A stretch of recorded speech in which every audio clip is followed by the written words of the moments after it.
Today's topic has actually been a really hot topic in the group. I've seen a lot of people post asking questions about this particular topic. And so I wanted to address it, not only from my perspective as, a doctor of a board certified doctor of natural medicine, but also from the perspective of a mom who's been there, done that. So today's topic is chiropractic care the magic bullet? So I know that you've seen in this group a lot of talk about chiropractic care. You've seen in the other group a lot of talk about chiropractic care. So does it really is a very hot topic, a really good question. So, we know as parents that it's heartbreaking, it's debilitating and difficult to watch our kids struggle with these tics, with these bodily movements that they cannot control. And it really seems like there's no escape from the daily discomfort, the uncontrollable muscle spasms, the vocalization. And as parents, our hearts break and we're like, what do we do? And so we do what we do best, which is these days it's Google. Back in 1985, we used the encyclopedia from 1976. So when we are looking at ways to help our children, when the conventional model is not supporting us, when the person that we trust the most with our child's health says, just sweep it under the rug or just ignore it, they'll grow out of it, or here's your prescription, be on your way. We really feel like, well, what do? We don't have anyone else to turn to. So we turn to the internet. And when we do that, one of the things we find is, can chiropractic care help with our child's tic disorder? And you've probably seen a lot of parents say that, yes, it was the magic bullet. Here's what I'll tell you. For some people, chiropractic care can be the magic bullet, but for most people, it is not. And it is what I call a complementary service, a complementary program that you are going to do along with whatever else you're doing to care for your child's tics. So 1 in 5 children usually will experience some kind of tic disorder in their life. However, it is estimated that the children diagnosed with tic disorders and Tourette's is wildly undiagnosed. It really doesn't, you see a lot of things about how tic disorders are mainly boys, but I'll tell you, I don't think it discriminates. I see a lot of girls and I see a lot of boys with tic disorders. But we can look at chiropractic care as an alternative complementary option to help manage our symptoms. So first, we're going to talk about the central nervous system. So this is why chiropractic care can help mitigate some symptoms. It may not make all of your symptoms go away, and we're going to dig into that as we talk today. But how many of you, I would love to know, how many of you have tried chiropractor for your child? So say yes. Yes, if you have tried the chiropractor. I can absolutely say yes. So just before we dive into the central nervous system, I'll give you a little bit of backstory about chiropractor. So when I was pregnant with my son, who was diagnosed with a tic disorder, I slipped and fell at Walmart. There was hair conditioner all over the floor, and it really messed me up. So I actually started going to the chiropractor while I was pregnant with my son, because I had to get my spine back in alignment. Well, turns out that my son was trapped under my ribs and he could not get out. When I went into labor, I had to have a C-section because he was trapped under my ribs. So we had a lot of trauma at birth. It took 4 doctors to actually pull him out. I'm a small woman and he was really stuck in there. And so when he was born, we actually started seeing the chiropractor pretty frequently because he had this, torticollis. He had this stiffening of these neck muscles because of the way he had been trapped inside me. And so we actually started with him with the chiropractor pretty early. And then he started getting frequent ear infections. And of course, I'm searching the internet, and, we were looking at, okay, we're not getting this drainage going on. He had a clogged tear duct. And so we were going to the chiropractor there. And so we have been going to the chiropractor for a very long time. My son was seeing a chiropractor before he was even born. And was it the magic bullet? I will tell you, for us, it was not. Was it very relaxing for him? Did it help him to kind of unwind? Yes, but it wasn't the magic bullet. And there's so many reasons that for him and for a lot of my clients that chiropractors are not the magic bullet. So the central nervous system controls and coordinates all of the functions in the entire body. And sometimes misalignments may pinch a nerve, exacerbate a tic. So when you're looking at, I am not a chiropractor, but when you're looking at the spine, your nerves are going through the spinal cord. And sometimes, our we get out of alignment. Maybe we get, a pinched nerve. And so what that chiropractor is doing is helping to put you back into alignment, whether it's starting at your neck or, lower down in your spine. What we are looking at is really putting that spine back into alignment, which really can help exacerbate some symptoms if your child's tic disorder really stems from a physical misalignment of the spine. So you have to know what is happening inside your body, your child's body especially. Is it a physical misalignment of the spine that is impacting the central nervous system?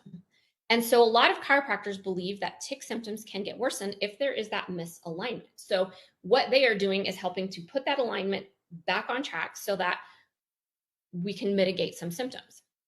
So that's number one. We really know that those movements can be controlled by the central nervous system, but we also have to know some other things that we're going to talk about. One of the next things we're going to talk about is number two, is the vagus nerve. So the vagus nerve may also play a role when it comes to misalignment, but it plays a bigger role in a lot of other things. So the vagus nerve is the longest cranial nerve stretching all the way from the brain to the abdomen. You guys have heard me say the gut and brain are connected. The vagus nerve is what's going to connect the gut and the brain. It helps control functions of the face, neck muscles, stomach, heart, lungs, kidney, liver, intestines, blood pressure regulations. And so there's not a lot of study about this yet, but it's thought that some of what's happening with the vagus nerve and the impact on the vagus nerve may play a role in tics themselves. So when we're talking about the vagus nerve, we have to know that, yes, it is a nerve, but it's also helping with all of these other functions within the body. So as we look at that, we have to know, is there a misalignment in our child's spine? Is there something going on with the vagus nerve? So we can just simply look at the vagus nerve from the chiropractic standpoint. Is there the misalignment? What's impacting that vagus nerve? Okay, let's get you back on track. But when we are looking at it from the holistic, natural perspective, we have to look at what else impacts the vagus nerve? What else impacts the gut-brain connection? And this is why we go deeper. This is why when my clients work with me, we are looking at what's going on inside the body. This is why we want to go deeper. So there's many things that can impact the vagus nerve. Leaky gut can impact the vagus nerve. Leaky gut with food sensitivities can impact the vagus nerve.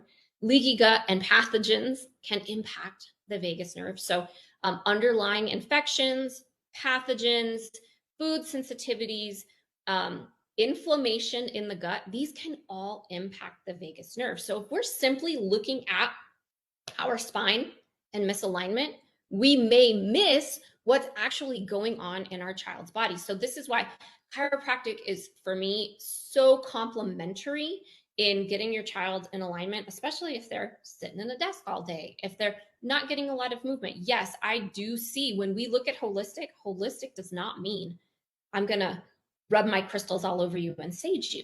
That's not what holistic means. Holistic means looking at the whole body. So you have to take into account the physical, which we're going to look at, that alignment, but you also have to take into account environmental. What's impacting them outside? So, is it toxins? Is it flame retardants? Is it pesticides? Is it the crappy food they're eating? What's going on in their environment?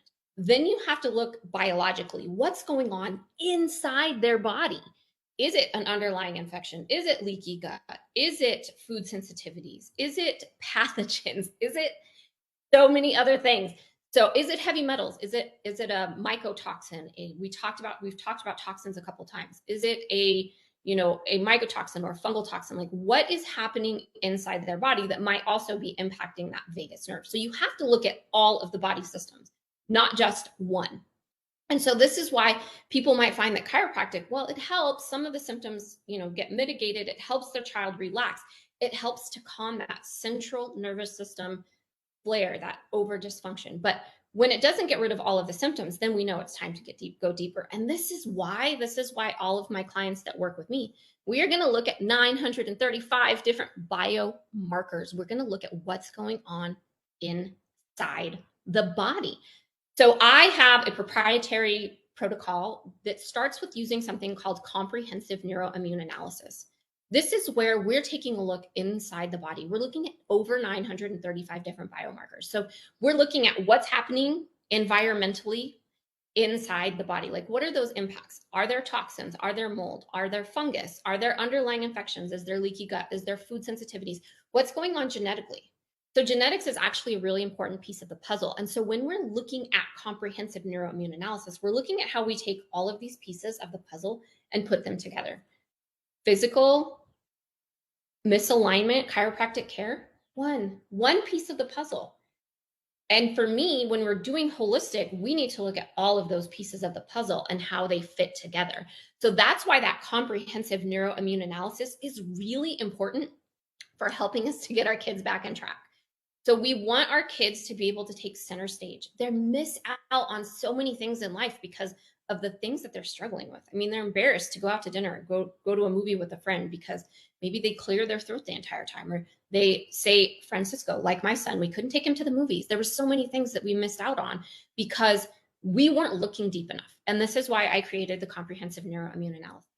So once we've taken a look at that, then we can use the foundational connection method to connect those dots, figure out what's going on inside their body. And we're not just looking at paper. There's several of my clients on here who can tell you, like, we're not just looking at paper. We're looking at everything that's going on in and around the body. And then we are connecting those dots. And then we are able to apply a restorative rescue strategy. So something that's individualized for each and every one of the clients, the children, the families that I'm working with. There is something different. Everybody has something different going on inside their bodies. So, in short, is chiropractic care the magic bullet? Although we can see you guys have tried it. I mean, Danielle tried it, Kirk tried it, Jennifer Peterman has tried it, I've tried it. I'm sure so many of you watching the replay are like, well, I've tried it, and I've tried it, and I've tried it. But they found that ultimately it doesn't make the tics go away. But like I said, it's very complementary. It can help reduce symptoms. But when we're looking at the many, many layers of a tic disorder, although poor alignment may be a contributing factor, it's most likely not the main problem. So, we really have to look at what's going on inside the body.